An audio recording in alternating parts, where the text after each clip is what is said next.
Megan Figueroa. And I'm Carrie Gillen. Hello, Carrie. Hello. I know, I'm putting on a cheerful act. Yeah, that's good. It's all I can do but to not cry or punch pillows. Yes. Well, it's time to be marching in the streets. Yeah, Tucson. I should have gone. Tucson had a great protest at the Tesla dealership yesterday. Yeah, there was one here too. Oh, was there? Yeah, and I was intending on going, but I will admit it was raining, and it was not. It's not easy to get to from where I am. Yeah. Excuses. But the next time, I'm gonna go. Yeah. There will be a next time. This Tesla takedown is like pretty well organized, and it's working really well. I think so. It's grassroots. It's like an easy target. The man's a madman. The cars are shit. Yeah. Yeah, like all these stories of like people being trapped in the cars because of the terrible idea to not have like handles that work like normal handles. It's bizarre. And the full self-driving or whatever they call it that is not self-driving at all. Yeah. So, yeah, bad car. Anyway, speaking of Nazis.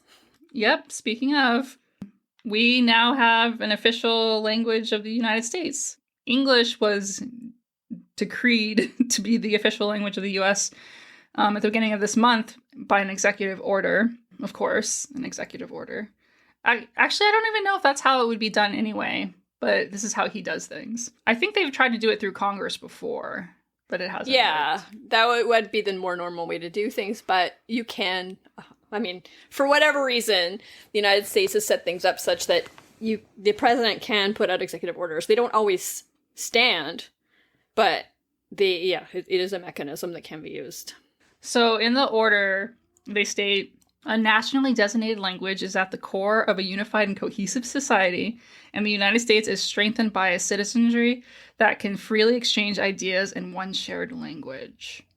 This comes at a time, of course, when English is already the official language in more than 30 states. So 30 states have already, said the English is their official language. Mm-hmm. So it makes you wonder, really how necessary is this?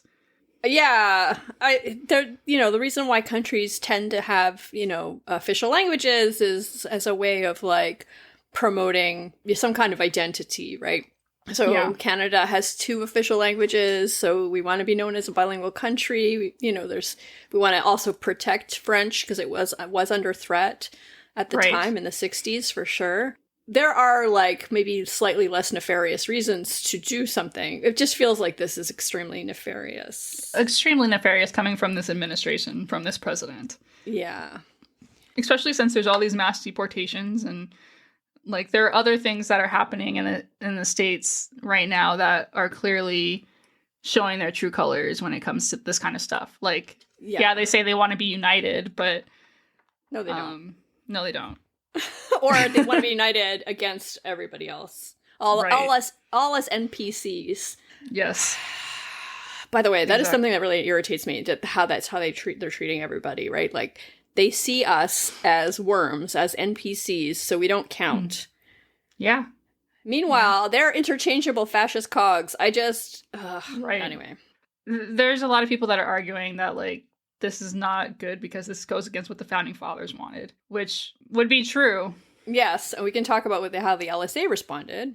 Yeah, so how did the LSA respond? So they respond. Well, I won't read the whole thing because that's way too much. But so the executive order statement number 1, from the founding of our republic, English has been used as our national language. Our nation's historic governing documents, including the Declaration of Independence and the Constitution, have all been written in English.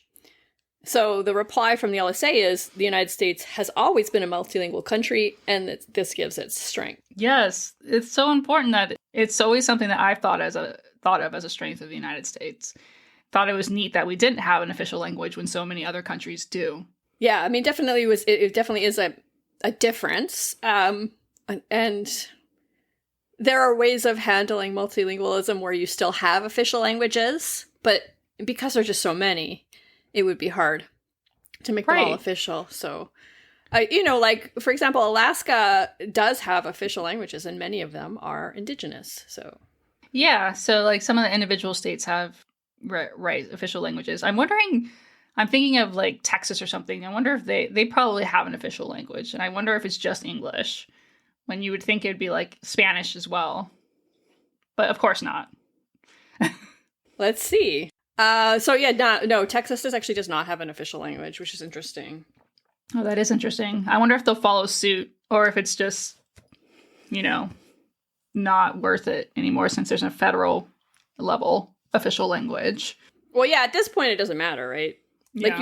you could, unless you're going to add more other languages besides English as a way of protecting. Now, executive statement number 2. A nationally designated language is at the core of a unified and cohesive society, and the United States is strengthened by citizenry that can freely exchange ideas in one shared language.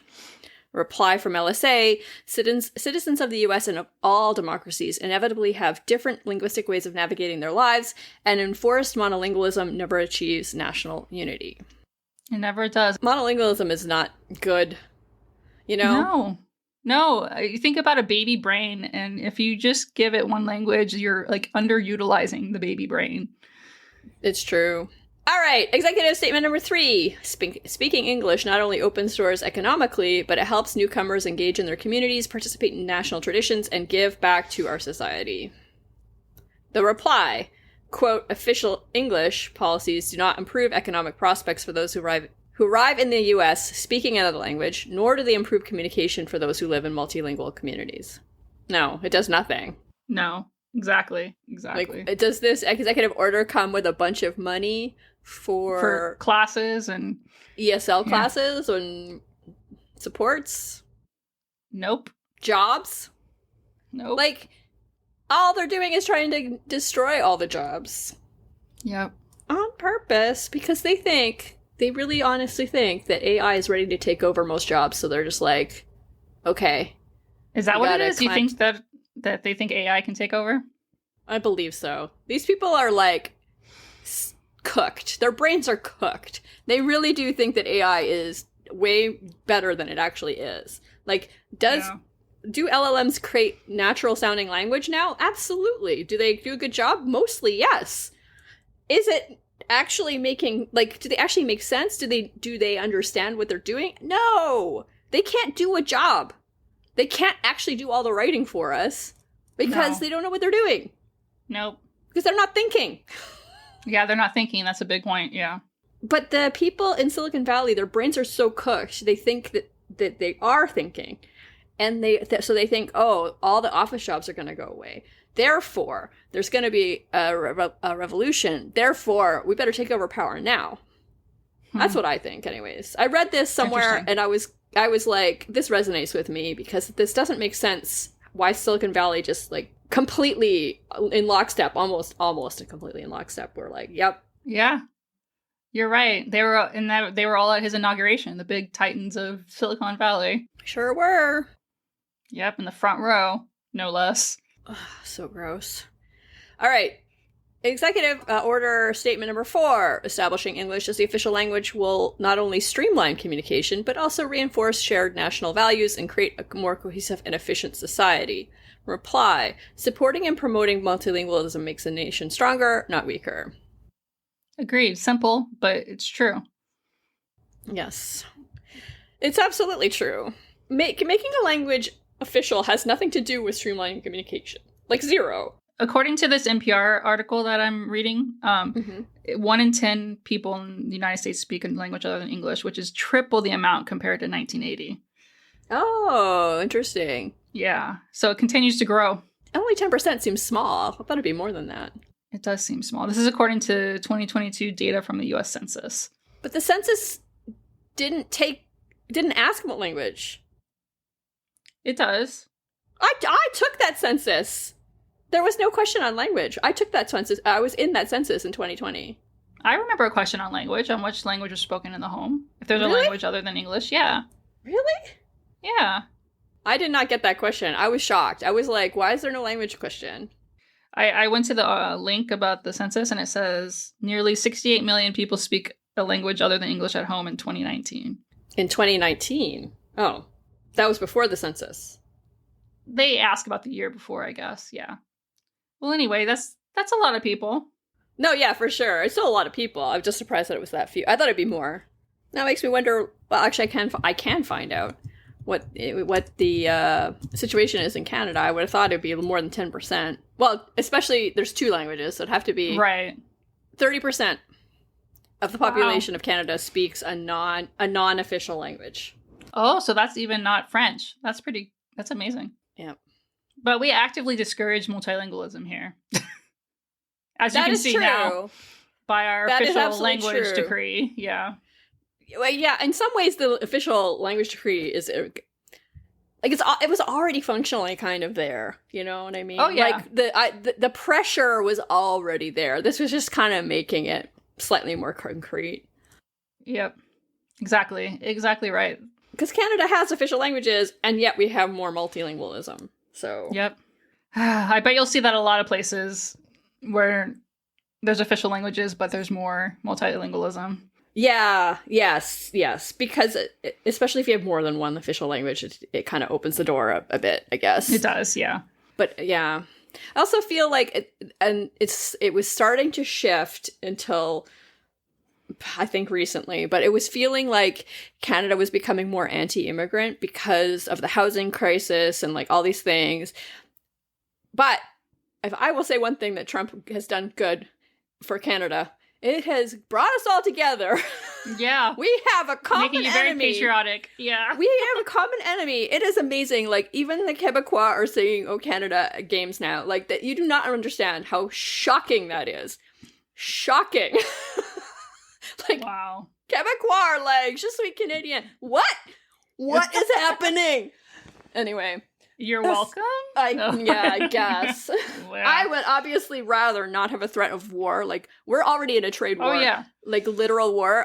Like, if the invasion happens, I don't know what I'm gonna do. Anyway, I would rather not have that. But one slight silver lining is it's brought us all together. Yeah. Yeah. Oh, I wish I were Canadian.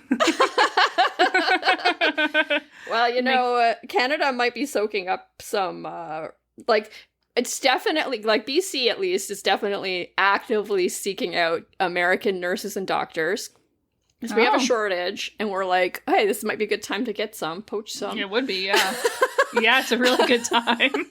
And also I'm wondering if, like, a bunch of scientists are gonna get poached. Like, yeah. Yeah, it's weird times. Because, like, it used to be the brain drain was going from Canada to the US, and now maybe the other way. Yeah. We'll see. Anyway. Well, I hope you're all hanging in there. We have a really interesting episode for you today. Yes, as always. Yes. And yeah, stay safe and stay sane. And we'll talk to you later. Yeah.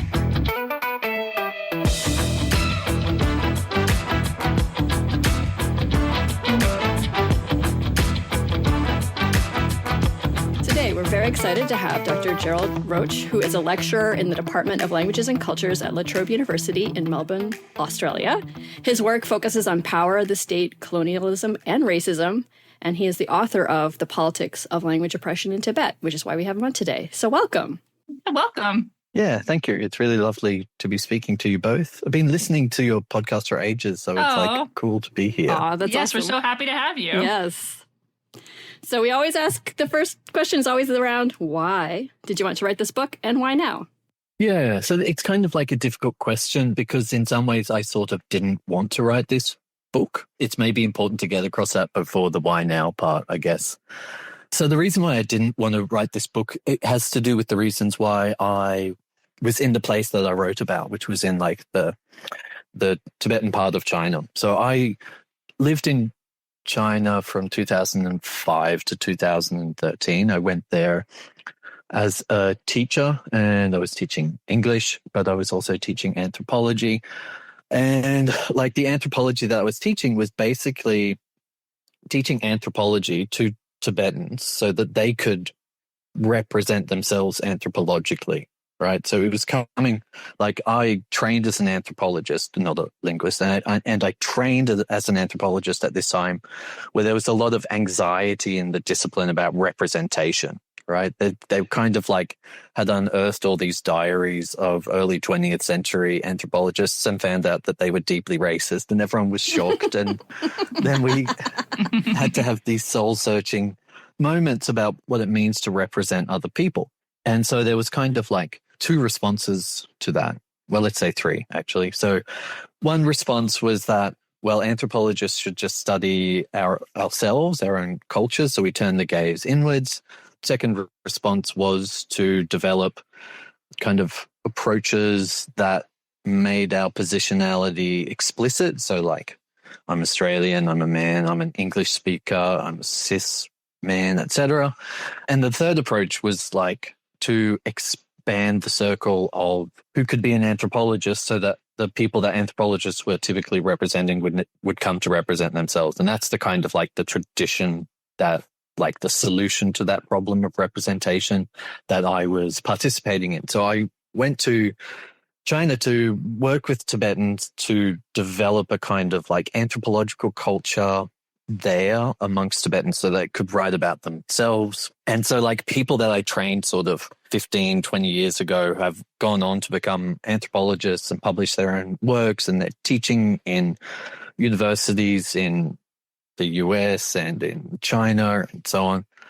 And so, you know, my political ethos, my academic approach to these issues was all about cultures of self-representation. So I kind of like didn't want to write this book in that sense. I put off writing this book. Like I didn't go to China so that I could write a book about Tibet. That wasn't the idea. But a couple of things kind of coalesced that made me feel that the book was necessary and that no one else was going to be able to write it. So I guess that moves towards the why now part of the question. So, I mean, there was a practical thing underlying my decision to write it, which was that I kind of got kicked out of China, like not explicitly, but there was like a process of tightening the screws on foreigners in China over the period that I was there. So that happened at like two moments. So one was 2008. 2008, there was a large political uprising amongst Tibetans in China, and foreigners were blamed for this. They were pointing the finger and like, I don't know if you would know about these. There's these conspiracy theories about George Soros being sort of like a protest puppet master who incites color revolutions all around the world and Mm-hmm. And so there was this like conspiracy theory blogger who wrote this, and it got picked up by the Chinese press as a legitimate news story. That the CIA, funded by George Soros, was promoting this political uprising, you know, rather than the political conditions that Tibetans faced under Chinese occupation. And so they just started kicking foreigners out. I'm a low-level foreigner because I'm an Australian. We don't fund color revolutions, so we're not a threat. But like over that time from like 2008 to 2013 when I had to leave, Xi Jinping came to power. New laws about foreign NGOs came into power. All things like this. And so basically, like, I just couldn't live there anymore. So I had to leave. So I left, and it wouldn't have been possible for me to write this book when I was living in China, like on a number of levels. I think the most important thing is that I had become so habituated to life there, so habituated to the explanations for the problems that I became interested in, that I just couldn't have like thought the thoughts I needed to think to write this book if I was living in China, right?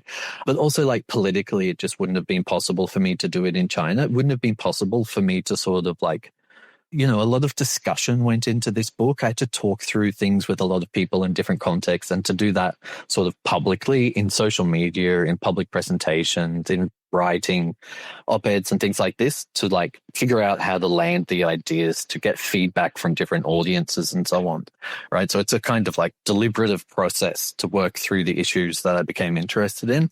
And I couldn't have done that inside China, right? The political atmosphere, the legal frameworks wouldn't have allowed me to do that. And they also would not have allowed the people that I lived and worked with to do that as well, right? So as much as I support the idea of kind of the politics of self-representation as being really important, we also have to recognize that there are limits to the politics of self-representation that come in through other forms of politics. So to give an example, like if you are talking about the kind of issues that I write about, which is about like language endangerment, language oppression, language policy, language politics, if you talk about these things not even publicly, or if you politically organize around these issues in China, the kind of like formal state backlash that you can expect to meet could range from something like, economic punishment, like you lose your job, up to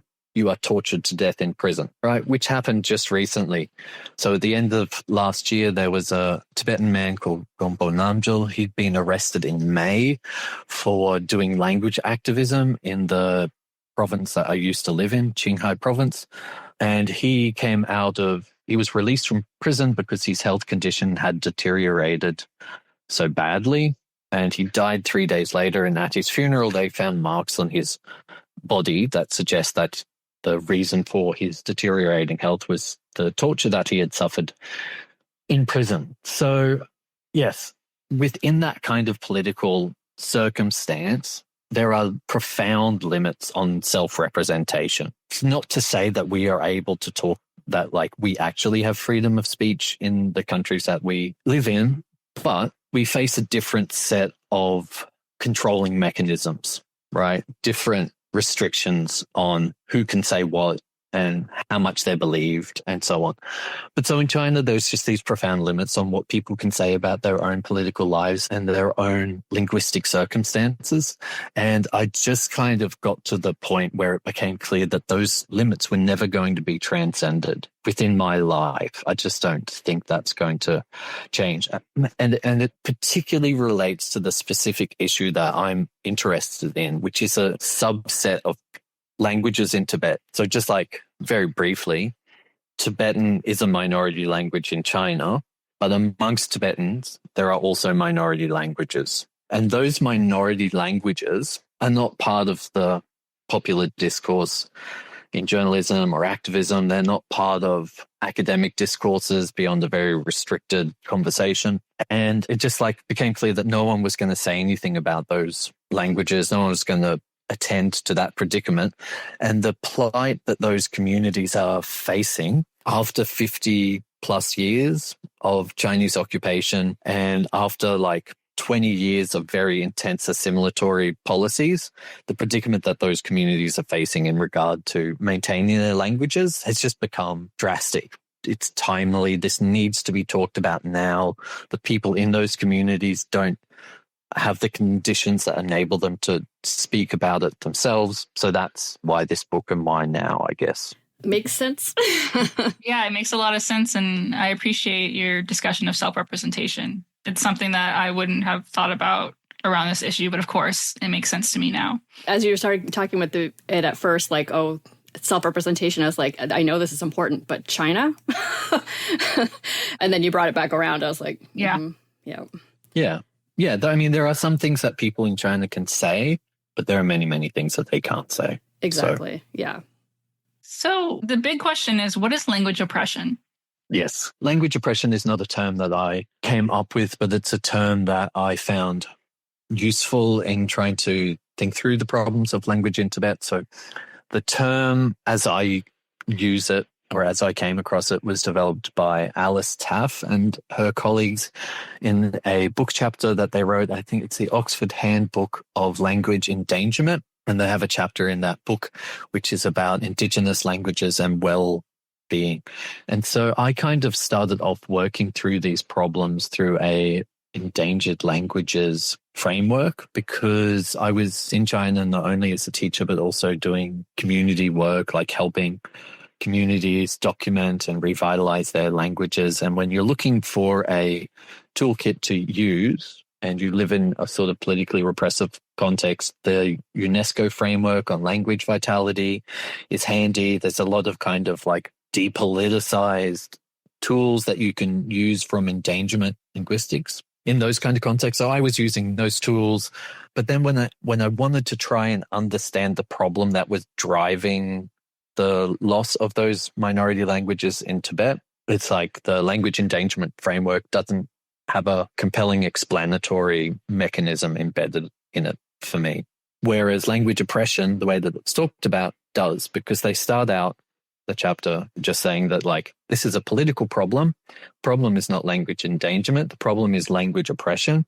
They define language oppression as a deliberate attempt to coerce language loss targeting a specific population. So they're talking about the context of the loss of indigenous languages in settler colonial contexts like Canada, US, Australia, and so on. But to me, that idea of like coercing a group of people into giving up their language sets the problem up in a way that made sense in terms of what I was viewing in terms of language loss in China. Because like when the state comes along, it's not banning languages and it's not forcing people to not speak their language. It's not like you're walking down the street, you're speaking your language, the cops arrive and throw you in the van and you're never seen again. It's coercive. That word is really key, right? There's sort of all of these diffuse and subtle mechanisms embedded in the world around you. They're not really explicated as efforts to get you to stop speaking a language, but they function in that way. So I think the phrase language oppression, it sets up the problem in a way that draws our attention to the issue of language loss in a helpful way, because it sets us looking for those coercive mechanisms. And that's what we need to look at, right? If we want to stop language loss, we need to intervene in those coercive mechanisms. We need to figure out how those messages are being sent, how people are being manipulated, and we need to stop that. Right. So that's why I find that term useful. But there's another reason, which is that it sets up useful comparisons that make the problem make sense to broader audiences in a way that language endangerment doesn't. Right. Language endangerment sets up a kind of framework where people are comparing it to biological and environmental problems. And it kind of prompts people to overlook the human dimension in a way that I think is problematic. Because fundamentally, the problem of language oppression is a human problem. The reason why language oppression is bad is not necessarily because we lose the information that's encoded in the language in terms of like what it might tell us about the environment or what it might tell us about language in general. These are the kind of answers that linguists give when they say, why is language endangerment bad? The reason why language oppression is bad is because it means that people live in an unjust political system. Right? It means that they are unfree. It means that they are oppressed. People understand that being oppressed is bad. If you hear language endangerment, it's just like it's an object far away. It's not a person, it's a language, and it's endangered. It's at risk. Something is vaguely threatening. Like it sets up a kind of lack of concern and a poor set of comparisons for helping us to understand the problem. Oppression draws attention to the human dimension of what is going on, and it enables us and prompts us to consider comparisons with other forms of oppression that we might already be thinking about. So like all of us on this Zoom call and all of the people who are listening to this would be familiar with other kinds of oppression that they think are bad, that they don't think should exist in the world, that they have put thought and effort into understanding and opposing, that they have mobilized against and so on. And we need to think about language oppression in those comparative terms, right? It is as bad as other forms of oppression. And particularly we need to do that because it's so widespread. Like we live in this moment of global crisis where at least half of the world's languages are faced with political and social conditions, meaning that they will no longer be spoken at the end of the century. Right. And that's a very conservative estimate, but it's a robust estimate. So that's the one that I use. I think the number is probably much higher. And that's a lot of people. The number of languages is not what concerns me. What concerns me is that is millions of people around the world today who are facing oppression, and that's bad. And it's not a type of oppression that we typically talk about. Like one of the indicators that I use to sort of indicate the fact that we don't really care about language oppression is the way that we talk about intersectionality, right? Intersectionality is a really useful way of talking about the way that different forms of oppression collide with one another. So canonically, it was developed to talk about race and gender. But now people will say, well, we have to oppose all forms of oppression. There's race, there's gender, there's ability, there's sexuality. And they'll stop there. Usually they might have another one, but no one will say language, right? Language is sort of off the table for discussion when it comes to oppression. And I think it needs to be on the table. We need to be talking about it. Yeah, really good points. I have a question that's maybe like a little bit off the wall, but I agree that using the word oppression is better. But ecological damage is also a human problem. So one of your objections is about that. But like, so do we need to talk about ecological damage in a different way to highlight the fact that it's a us problem? Yeah, and we have and we do. Like there are great discourses and social movements around climate justice now that have reframed the problem, right? They reframe the problem by appending that word justice, which people tend to think of it as an inherently human endeavor, justice. So when you talk about climate justice, you're humanizing it in that regards, but you're also, like, climate justice conversations tend to reframe the discussion to look at the way that climate harms are unevenly distributed along familiar lines of like race, gender, not language, but we could say language as well. There has been a turn in environmental discourses to look at these issues, but the discourses of language endangerment haven't caught up. Like, insofar as language endangerment is a derivative discourse of environmentalism, it's still stuck in the 1990s very much, where it's about like map, measure, raise awareness, etc. It doesn't have that sort of differentiated political lens attached to it as much. So yeah, I would say that yes, I agree with you, I think. Okay. No, that's good. You're right. There is more conversation, or like there's been a shift. You're absolutely correct. And we haven't followed suit. So yeah, that's good. So from that, I was also thinking, what are some of the coercive mechanisms at play here? Yeah, like I think we have to start at the coal face of language oppression. Like, where language oppression happens is in the family, in the household, usually between the parent and child, but sometimes between other caregivers when you have different family structures.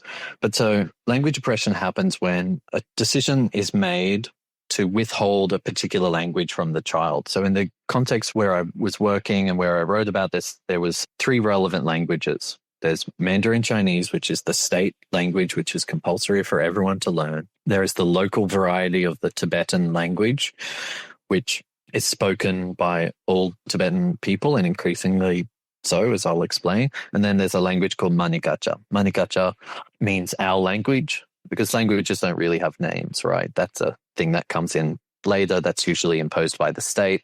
So they call their language Manigacha, our language. It's spoken in 4 villages in the area where I was doing my research. And it's been spoken in those 4 villages for about 800 years or so, roughly. And that was a sustainable context for all of that time. Manigacha speakers transmitted Manigacha to their children generation after generation for over 8 centuries. And then you get to this pivot point where people stop doing that, right? They start transmitting Tibetan primarily rather than Manigacha. And you have this generation of kids, which is coming of age now, where they understand Manigacha, but they can't really speak in it. They speak habitually in Tibetan, and they use Mandarin Chinese in particular contexts. So when we look at that interface and that decision, the first thing that we have to understand is that that decision is not a freely made decision. That decision is structured by relations of power that exist outside the household. And we have to do that because there's this like ongoing argument since we started talking about language endangerment in linguistics, is that, well, we shouldn't really care about this stuff because people are just making decisions, and who are we to tell them what to do? It's this kind of like knee-jerk liberalism where any kind of choice is a good choice and you can't intervene because that's oppressive. And, you know, that argument got made by prominent linguists when language endangerment became an issue, they were just like, this is silly. We shouldn't be talking about this. It's a waste of our time. People are just making these choices. We should support them to do whatever they want, etc. And I just think that that's a really power blind way of looking at the situation, because why are those people making that decision now? Why didn't they make it for the last 800 years? So you have to start looking historically, what has changed in those people's lifetime to make them make a different decision? And then that draws our attention to all the things like, well, the Chinese state established itself in the Tibetan areas where I was working. It enacted various policies. It started classifying the population in particular ways.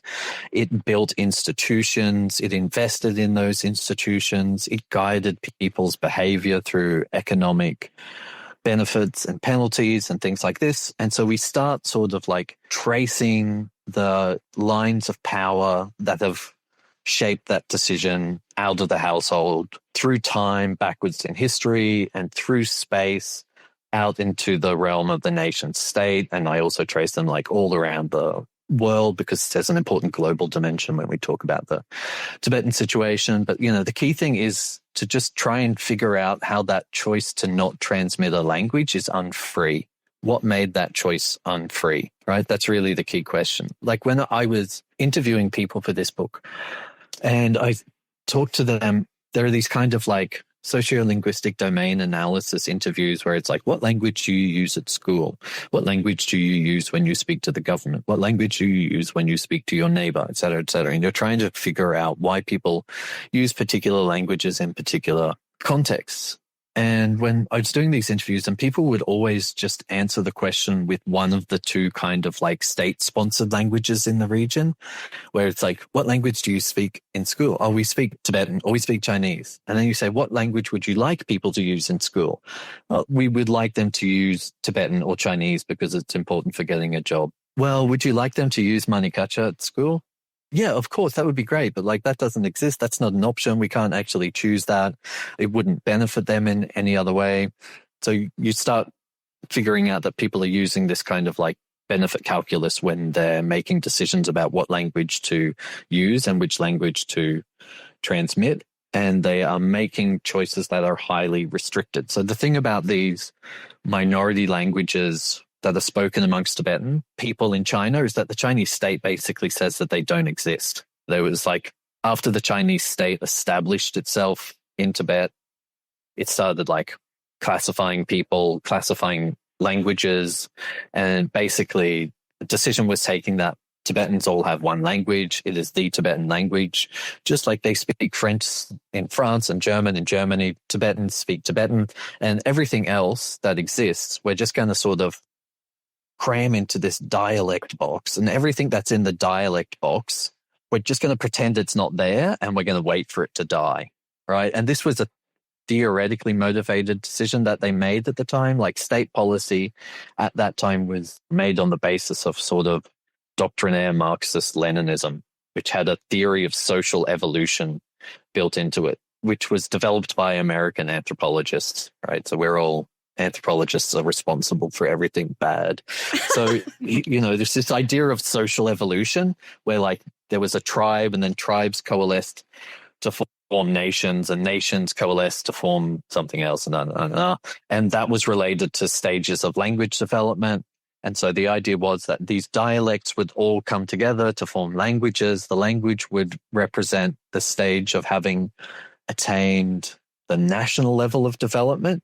And then once all the minority groups in China had achieved national level development, their languages would all be assimilated and everyone would come together in like socialist brotherhood and only speak Mandarin Chinese.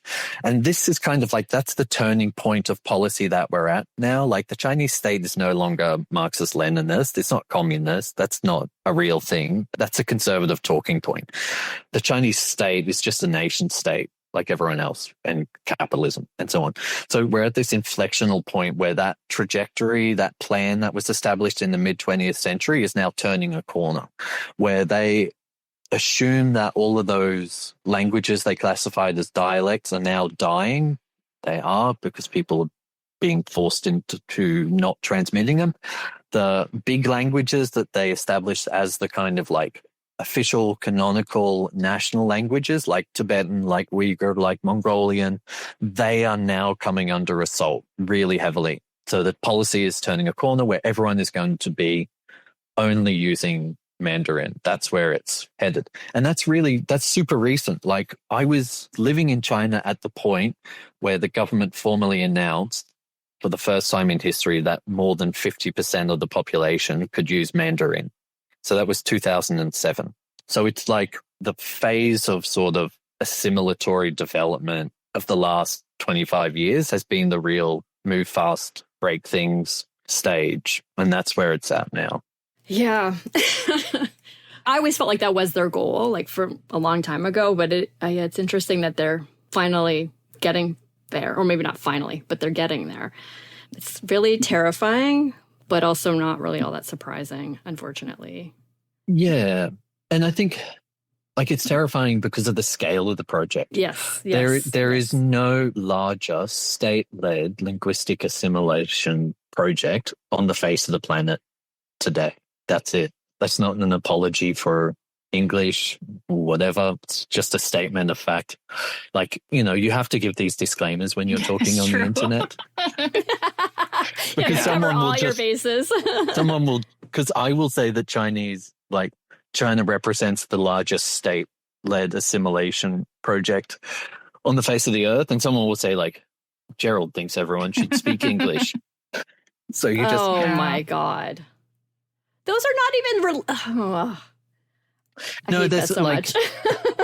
It's not just an internet thing. There's a particular political class on the internet that think that any criticism of China is an apology for American state power. Yeah. Right? No, and that's true. I can hold hate in my heart for both things. Exactly. Yeah. So this is the thing. We have to hate everyone equally. Like I know your tagline. Yes. I know your tagline, but sometimes if we care about language and we care about people, sometimes we have to be an asshole. Yeah. Just to the right people. Absolutely. Yes. You're absolutely right. Like when we say don't be an asshole, it's more like individual level stuff, systemic but like things. These oppressive forces, absolutely. We need to be more asshole-ish. We need to be angrier. Yeah. Structural asshole, interpersonal, exactly. not asshole. I know. It's catchier the way you say it now, so don't change it.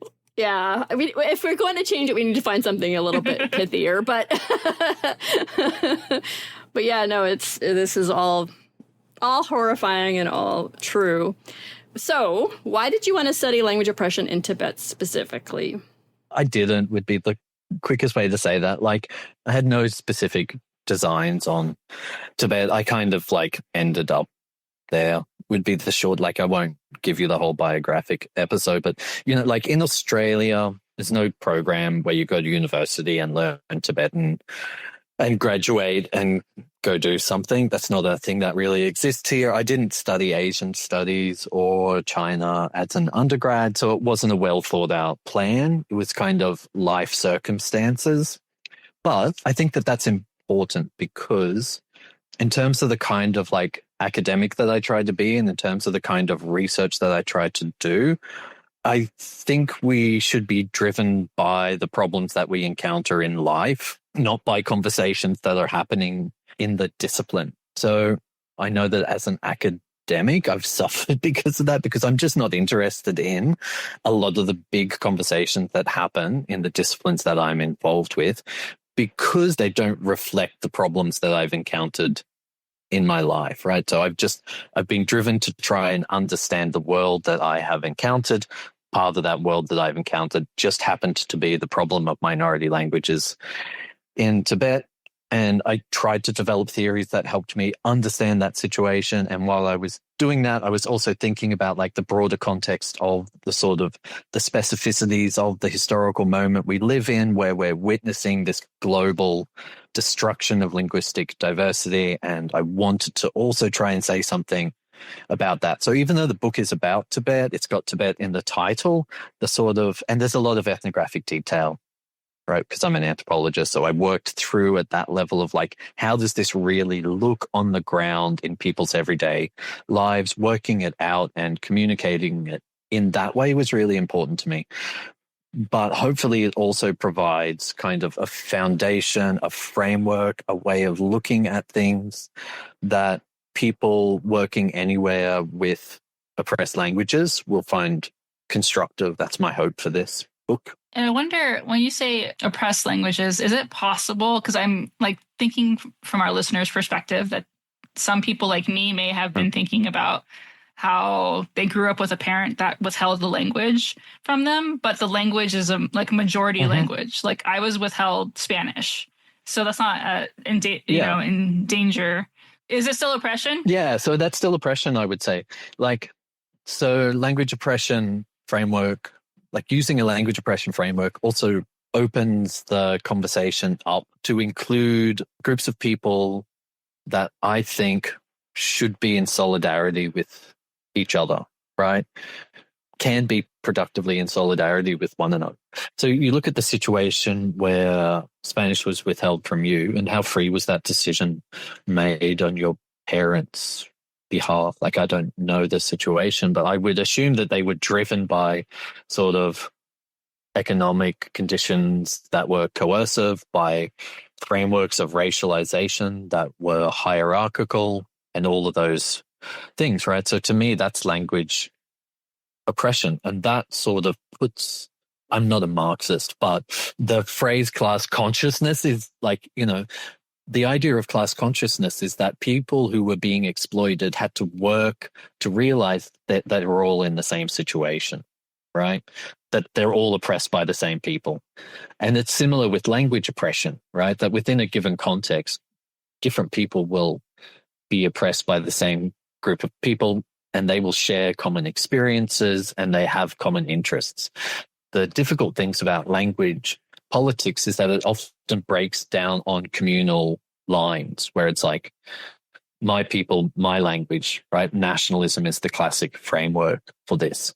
And that sets up this competitive dynamic where it's like speakers of endangered languages come to be competing for resources, but also for political capital, influence, and so on. And it's like that competition is corrosive to the solidarity we need to counter language oppression. That's why I think language oppression is a good way of looking at it, because you can be denied a majority language and still be oppressed and recognize in your experience something that you share with someone else who speaks a language that we would consider classically endangered, right? And most people speaking English today don't have to reach very far back into their family history to find that connection. So like my family is like third generation Irish immigrants. My grandmother on one side could say her prayers in the Irish, but I don't have a word of it, right? A lot of English speakers have this kind of history where historically you came to be speaking English by one of your ancestors being oppressed, right? And that should also be a vehicle for solidarity with speakers of oppressed languages today, I think. Yeah, absolutely. I'm glad I asked. I think that's really important for our listeners to hear. And it makes a connection to this stuff that can seem a little more concrete than just an abstract connection.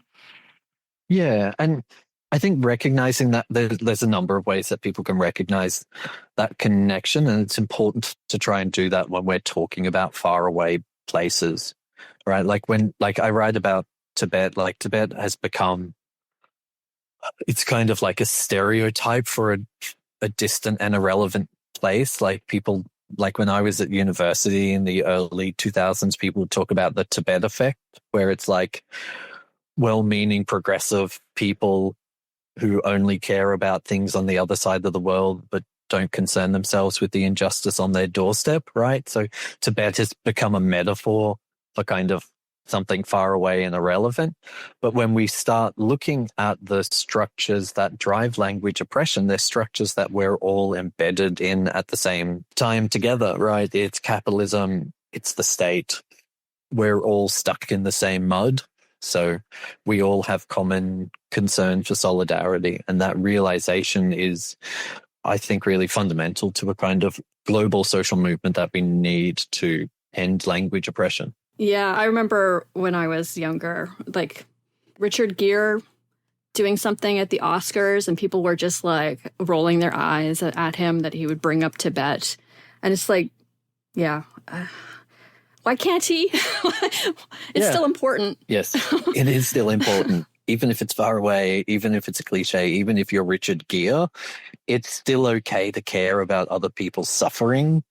That's one of the worst cruelties that I encounter in trying to talk about this stuff, is that people will say that you shouldn't be concerned about these people just because they're far away. Like, you know, there are various versions of that, but people take joy, they find pleasure in insisting that you don't show compassion for people who are suffering, because it enables you to say that Richard Gere is a dickhead. And that's a powerful driver for a lot of people.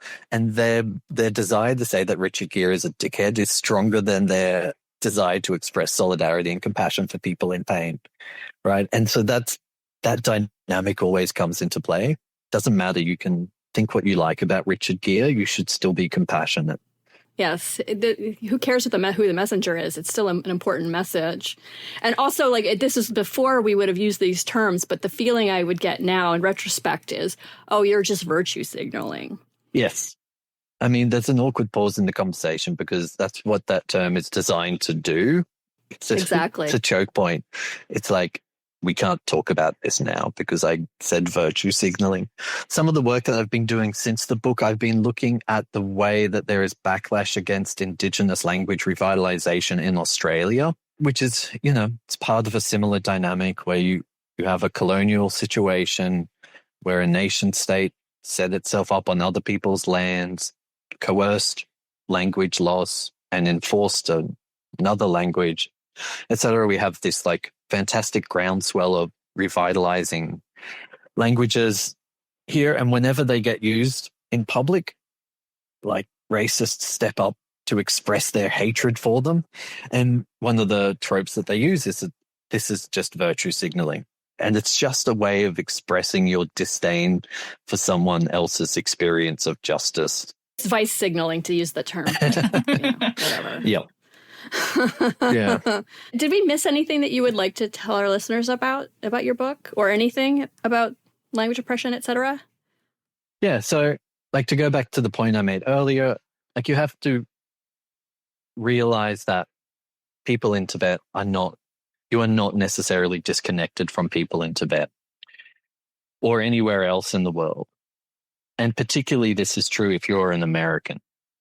Like, I don't know how many of your listeners are in America, but I assume that a large part of your listener base is American. Yeah, it's almost the majority. Yeah. And it's, you know, it's not just that you sort of sit at the center of world power, but your government often has specific policies about these places. And given that you live in something which is still called a democracy, you have a capacity to intervene in that situation, right? So when it comes specifically to Tibet, the US government they've just updated a law that you have. It's called the Renew Tibet Act, used to be called the Tibet Policy Act, that commits US governments, regardless of who's in power, to take particular actions around Tibet. At present, the way that law is set up, it ignores the existence of minority languages in Tibet and acts just as if Tibetans all speak one language. So in that sense, it's failing to address the assimilatory mechanism that the Chinese state has put in place, which is to erase the existence of these languages. Right. So US lawmakers need to recognize that these languages exist. They need to make specific targeted interventions for these languages, which include committing funds, because the US government commits a specific dollar value every year to supporting the Tibet cause. None of that money is earmarked for those languages, and it should be, and that would make a difference. But just more generally, like, beyond the sort of like explicit political power and the access to it that all Americans have, like, Americans also wield this unfortunate, like, social and cultural power, right? Which means that, like, everyone in the world has to care about what problems Americans have, and Americans don't have to care about anyone else's problems. And this is reflected in academic research and online social conversations. And the best thing that I think Americans specifically can do, and I'm going to just throw Canadians in this bag as well, because you're all North Americans. The best thing that you can do is just break out of that and start being concerned about other people's problems, right? And just take a simple demographic approach. Most people in the world are Asians or Africans. And the best way that you can start learning about what's going on there is to form relationships with people in those places, right? Social media, as much as it sucks and sucks more every day, enables you to do that, which is a profound thing. And if you're feeling down about the problems that you face as an American, you can learn about other people's problems, and then you've got two things to worry about, right? And, you know, you can acquire those perspectives of what everyday life is on the other side of the world and realize the common challenges that we all face. And there is nothing better for supporting solidarity, and there is nothing more threatening to people who want to wield power than understanding amongst oppressed people and shared goals, shared visions, and so on. So I think that that's really important. So, like, get online. Don't log off. Get online, stay online, but change the way that you are being online. Go seek out people in other places, learn about the problems that they face, stand in solidarity with them, develop compassion for them, get your hands dirty in other causes that are not yours, and be in solidarity and be an asshole, but be the right kind of asshole to the right people. Yes. Be an asshole to the right kind of asshole to the right kind of people. It. Yes. It's a great final message, I think. Yes, it is. And it's timely because a lot of Americans are now using the Chinese equivalent of TikTok and learning that, hey, Chinese people have some things in common with us after all. Yeah, exactly. And better transportation. Those are good things to learn. Both of those things are good things to learn, I think. Oh. All right. Well, yeah. So we always give our listeners the one final message. Don't be an asshole. Be the right kind of asshole. Don't be an asshole. Be the right kind of asshole when it permits. Thank you so much for being here. Thanks.